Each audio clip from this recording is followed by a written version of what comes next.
On to this exclusive interview now. New President of Botswana, Duma Boko, says talks to finalise a new sales pact with global diamond giant De Beers will receive priority. However, Boko says Botswana cannot only rely on the diamond industry to grow its economy. He was speaking in an exclusive interview with SABC News international editor Sophie Mokoena. The main priority right now is to turn the economy around. And if you parcel it down further, we are dealing with an economy that is dependent on a single commodity here, which is the mineral diamonds. Diamonds have fared very badly in the market for many reasons. One, the advent of synthetic or lab diamonds. Two, the now costs associated with mining because we are getting deeper and deeper into the belly of the earth, and a host of other factors. The other one being this ongoing impasse, if you will, between ourselves as the government of Botswana and our other partner in De Beers, being Anglo-American. That impasse, how are you going to resolve this impasse? Because some people are saying perhaps the idea is good as the continent is fighting for beneficiation and better returns, particularly in relation to the value chain. That transformation of how you deal with these people who came to Africa to exploit our minerals, it can't be business as usual. What will be your approach? Well, it can't be business as usual. And in fairness, it hasn't been business as usual as such. We must appreciate that this venture, mining, involves raising capital to actually do the mining and extract from the ground and take to market in some shape or form. We've been taking to market in the raw unprocessed. We now are saying we want to get involved in beneficiation in the processing. And there's a whole host of ways in which we get ourselves involved. The main focus is narrowed down by those who look at this to cutting and polishing. And that basically is seen as the be-all and end-all. We need to look at other aspects. Bringing the diamond trading back to Botswana was in and of itself a major step of advance. Did we build on that? That must also be attended by infrastructure. These folks who come to buy the diamonds, they come here, they fly in the morning, they view, they make their decisions, and no sooner would they have finished than they are going to spend the night in Johannesburg. And they'd come here.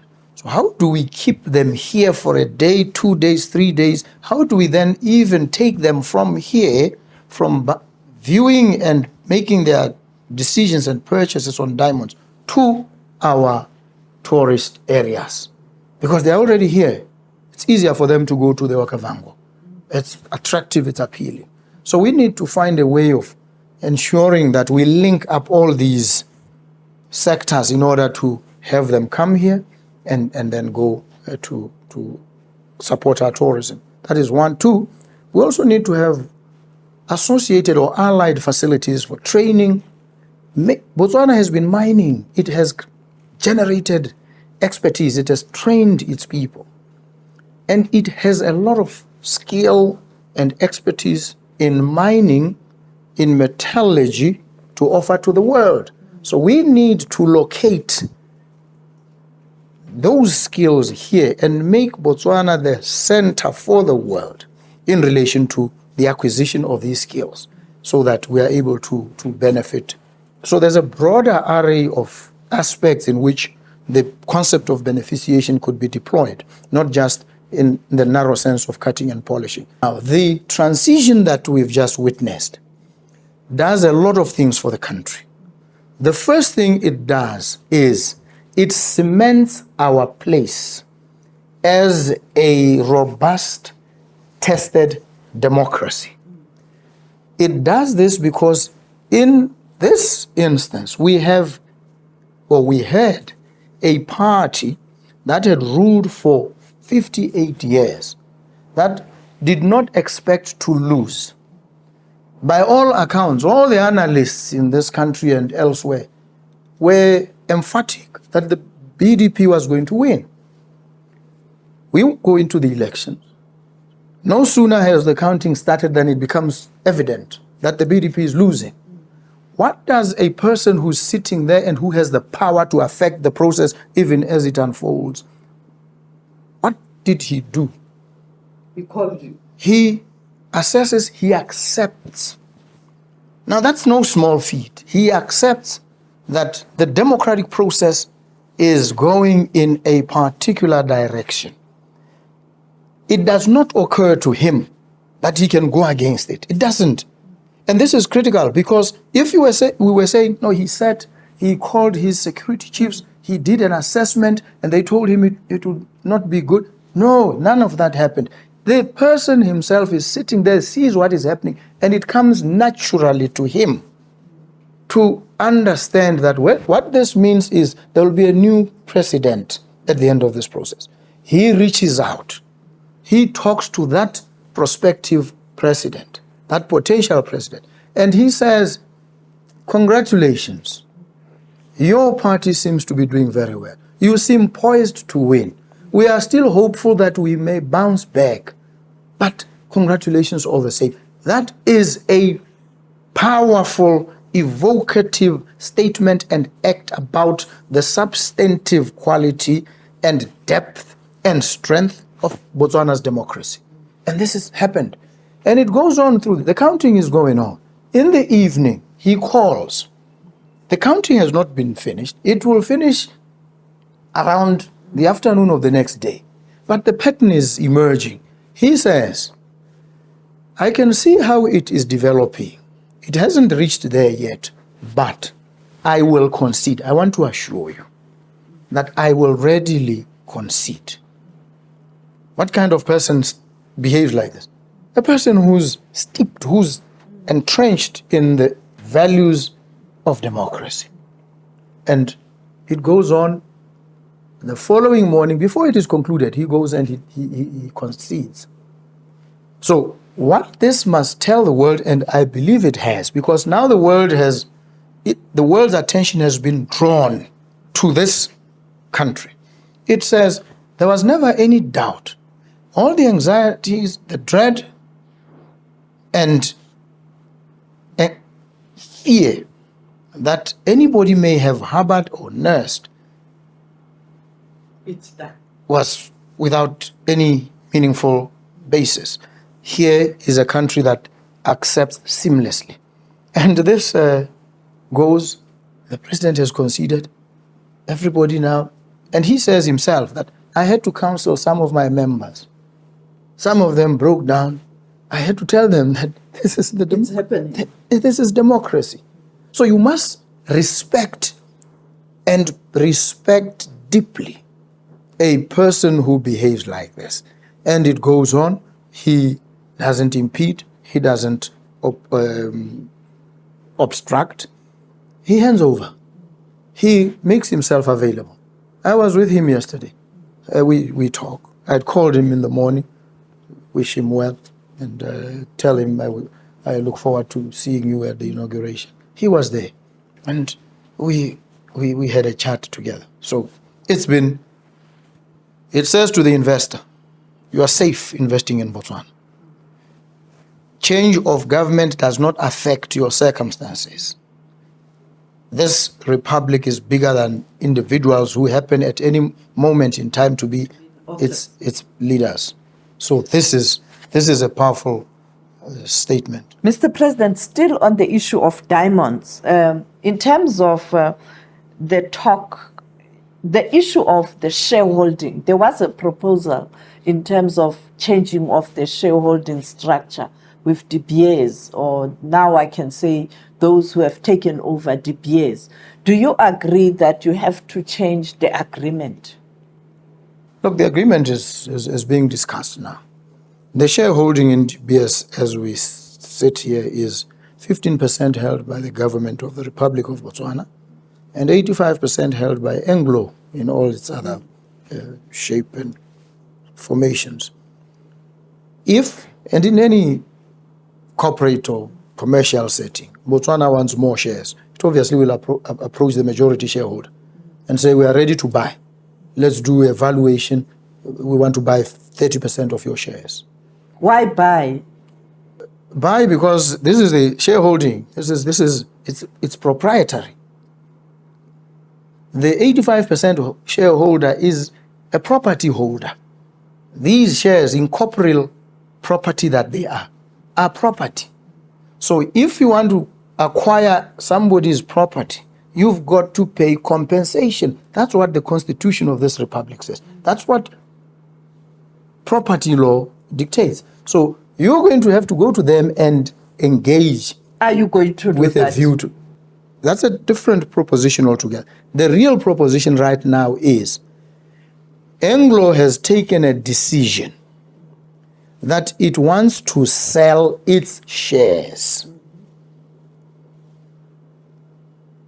or demerge its operations. One, are we able to buy? If we want to buy, then there's nothing that stops us. Why? Because we have a right of first refusal. Do we have the money to buy? That's the question. Has a valuation been made which is reasonable and fair and commercially sound? That's another question. But critically, the value of De Beers, without any doubt, is dependent on the existence of a contract between itself and the government of Botswana. So we need first to anchor that property, which is De Beers, which is the mining, by concluding the contract between it and the government of Botswana. As matters stand, there are a few outstanding issues which could not be resolved until the previous regime left. We are in the process now, and we've made overtures. We want those issues resolved at the earliest. If we could resolve them by the end of this coming week, it would be excellent. Because if they are not resolved, they pose an existential threat to Botswana in terms of its revenue earning capabilities. So we are alive to this. We are engaging actively with our partners in De Beers to address these issues and address them as quickly as possible. So we will. In my brief encounter with the delegation from De Beers, Anglo, yesterday, we both expressed a commitment to resolving these issues as quickly as possible. And a resolution, and I'm not being overly presumptuous or preemptive, may result in a situation where our own shareholding increases. Migration has become so problematic, and the immigration laws, because the citizens of respective countries are fighting for resources with some who are not from that country. The issue of Zimbabwe. Yeah. We've got to approach the issue of Zimbabwe somewhat dispassionately. Leave our emotions out of it and deal with the facts. What are the facts? The facts are there is, without any doubt, an influx of people from Zimbabwe into Botswana. They end up taking up the most menial of jobs. As a matter of fact, many of the jobs that they end up taking are jobs that our own people are not desirous. There's no serious appetite on our citizens for these jobs. And there's nothing wrong with not liking a particular job.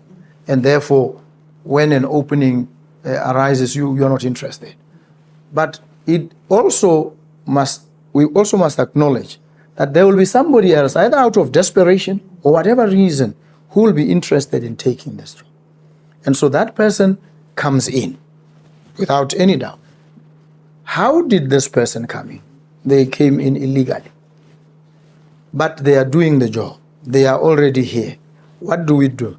We can choose to spend money and send this person back. The moment you leave this person at the border, they cross back and by the evening they are here. So are we succeeding? No. How then do we deal with this situation?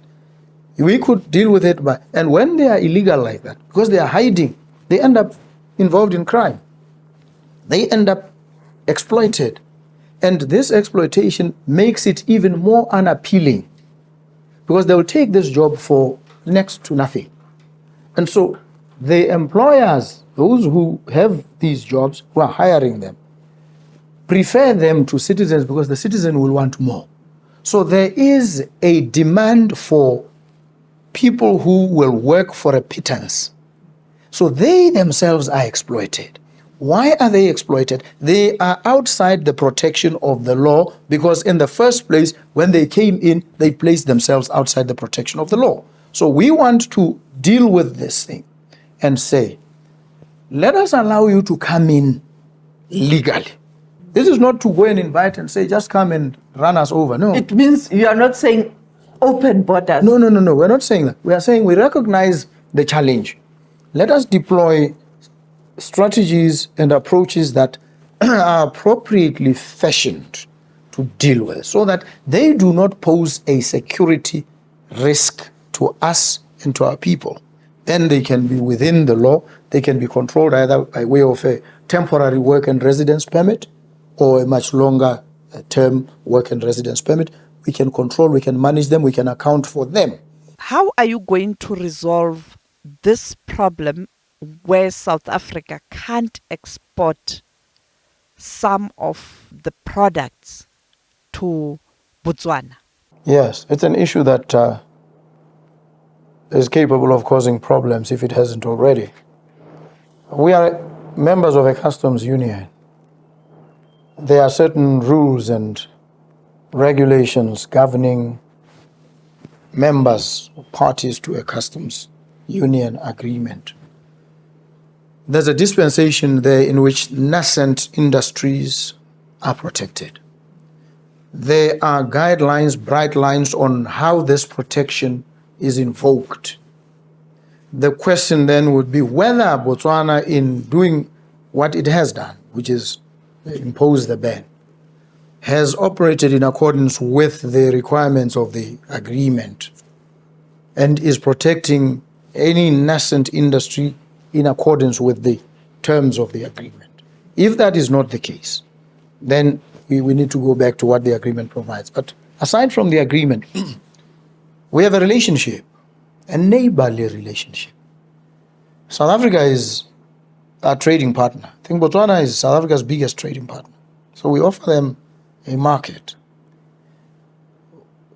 We, together with South Africa, will sit down and determine what our interests are, what their interests are, and how we can move towards each other and find some workable accommodation in terms of which we will agree. If there is a ban, because we want to protect an industry that is only emerging, this is how we want it done. And it is known and it is accepted. So if we act unilaterally, then we create a problem. If they act unilaterally, then they create a problem. So we need to come together and discuss, and that is what the customs union actually dictates. It's almost dead. Well, SACU is not dead. SACU revenues are being generated, except maybe the terms of the customs union are not being properly observed. That we will need to check, and that we will need to strengthen. If we need to renegotiate and improve in the context of the Africa Free Trade Agreement, in the context of envisaged trade relationships, tripartite between COMESA, between SADC and ECOWAS, then all these will have implications for the existing agreements. So we will need, and this is, it's part of engagements between nation states. we'll go to each other. We discuss and we say, we must resolve this. There's a problem. We don't know what the nature of the problem is. We need to sit together and agree how we handle this problem. I think between Botswana and South Africa, there's no shortage of capability to resolve these issues and resolve them amicably. And indeed, between Botswana, even between Botswana and Zimbabwe, if there's a niggling trade issue, we will discuss it and we will resolve it. So what is important, and this is what I keep raising, because I've said this government, this administration, this people's administration must be agile. It must be quick to realize there's a problem and to examine accurately, using evidence, the nature of the problem, diagnose, and then do a proper strategy and implement, evaluate, and make sure that the strategy works. If it doesn't work, change it. But we need to address problems in a manner that is proactive, that is agile. And so in relation to those, we're going to get off quickly to deal with all these problems and try and resolve them, because we need to build this economy. We need to turn it around and turn it around quickly. You invited opposition parties in the SADC region. What was the reasoning behind that? It's democracy. That's the reasoning. They are part of the democratic process. They are part of peacekeeping and the maintenance of peace and harmony in their respective countries. If they are not recognized, if they are not appreciated as part of the democratic process, then we are creating a situation for other than democratic means of accessing power. So once you have them come and they realize we are part of this, we are the opposition, we are now in power, other countries must realize at some point the opposition will be in power. Do you want to have angry people, vengeful people because you abused them, come into office and start doing the same to you? No, there's no need to abuse each other. Even aside from political competition, there's no need. So we need to appreciate all of them, appreciate the ruling parties as well as those who are aspiring to rule, because they will be in power one day. And there's nothing better than having all of them at one table laughing, and then they go and compete.